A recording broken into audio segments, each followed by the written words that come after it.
আসুন দেখে নেওয়া যাক বিভিন্ন কম্পিটিটিভ এক্সামের জন্য গুরুত্বপূর্ণ কয়েকটি জিকে প্রশ্ন উত্তর নিয়ে। গোল গম্বুজ কোন রাজ্যে অবস্থিত? কর্ণাটক রাজ্যে অবস্থিত গোল গম্বুজ। গ্রেট হিমালয়ান ন্যাশনাল পার্ক কোন রাজ্যে অবস্থিত? হিমাচল প্রদেশে অবস্থিত great Himalayan national park.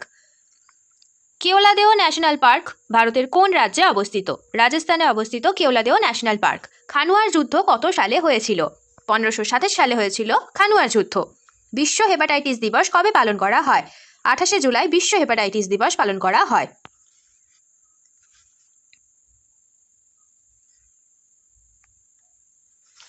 Tritium কোন মৌলের আইসোটোপ? হাইড্রোজেনের আইসোটোপ হলো ট্রিটিয়াম। ইউনিসেফের সদর দপ্তর কোথায় অবস্থিত? নিউ ইয়র্কে অবস্থিত ইউনিসেফের সদর দপ্তর। দশম জলপ্রপাত ভারতের কোন রাজ্যে অবস্থিত? ঝাড়খণ্ডে অবস্থিত দশম জলপ্রপাত। রামসার সম্মেলন কত সালে অনুষ্ঠিত হয়েছিল? 1971 সালে রামসার সম্মেলন অনুষ্ঠিত হয়েছিল। হাওয়া মহল কোথায় অবস্থিত? রাজস্থানে অবস্থিত হাওয়া মহল।